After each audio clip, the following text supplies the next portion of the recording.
Ahmedabad municipal કોર્પોરેશનના Shahpur વોર્ડના inspector Sunil Rana વિરુદ્ધ એસીબીએ અપ્રમાણસર મિલકતને લઈને ગુનો નોંધ્યો છે. વર્ષ 2010 થી 2020 સુધીના 10 વર્ષમાં સુનિલ રાણાની મિલકતમાં અપ્રમાણસર વધારો થયો છે.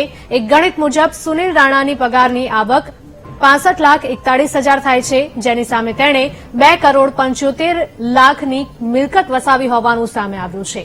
આ મિલકતો સુનિલ રાણાની કાયદેસરની આવક કરતાં 306% વધારે હોવાની માહિતી સામે આવી છે. સુનિલ રાણાએ 1 એપ્રિલ 2010 થી 31 માર્ચ 2020 દરમિયાન પત્ની મનીષાના નામે 2 મકાન અને દીકરી યાજ્ઞીના નામે 1 મકાન ખરીદ્યું હોવાની માહિતી એસીબીને મળી હતી. બાદમાં તપાસ કરતા આ સમગ્ર મામલો પ્રકાશમાં આવ્યો છે.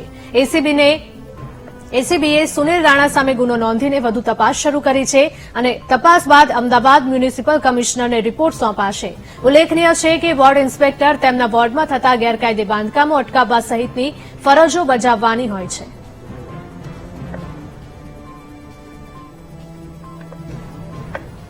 અમદાવાદ મ્યુનિસિપલ કોર્પોરેશનના શાહપુર વોર્ડના ઇન્સ્પેક્ટર સુનિલ રાણા વિરુદ્ધ એસીબીએ અપ્રમાણસર મિલકતને લઈને ગુનો દાખલ કર્યો છે.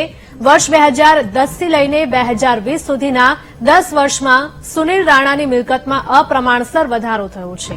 એક ગણિત મુજબ સુનિલ રાણાની પગારની આવક 65,41,000 રૂપિયા થાય છે, જેની સામે તેણે 2,75,00,000 રૂપિયાની મિલકત વસાવી હોવાનું સામે આવ્યું છે. આ મિલકતો સુનિલ રાણાની કાયદેસરની આવક કરતાં 306% વધારે હોવાની માહિતી સામે આવી છે.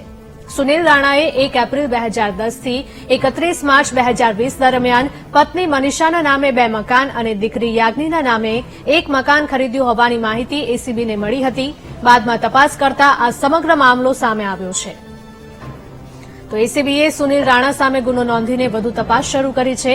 તપાસ બાદ અમદાવાદ મ્યુનિસિપલ કમિશનરને રિપોર્ટ સોંપવામાં આવશે.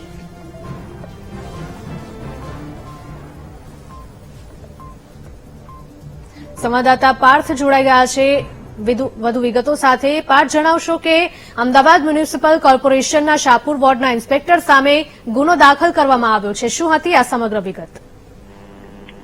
જી, સમગ્ર વિગતની વાત કરવામાં આવે તો અમદાવાદના મધ્ય ઝોનના શાહપુર વોર્ડના ઇન્સ્પેક્ટર સુનિલકુમાર કુમુદચંદ્ર રાણા વિરુદ્ધ એસીબીએ અપ્રમાણસર મિલકત અંગેનો ગુનો દાખલ કર્યો છે.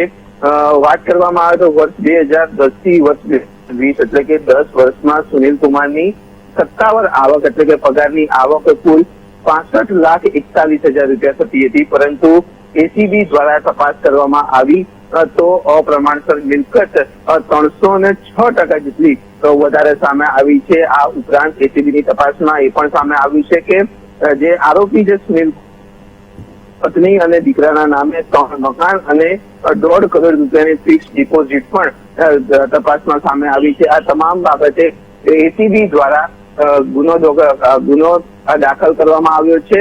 જે રીતે માહિતી પ્રાપ્ત થઈ રહી છે તેની વાત કરવામાં આવે તો હજી સુધી આરોપી એસીબીની સકંજામાં આવ્યો નથી. ધરપકડ કરવાની સત્તાવાર બાકી છે. એસીબીના હાથ તે ધરપકડની બહાર છે, ત્યારે એસીબી દ્વારા પણ ટૂંક સમયમાં તેની ધરપકડ કરીને કાયદેસરની કાર્યવાહી હાથ ધરવામાં આવશે. જી બિલકુલ પાર્થ, આભાર.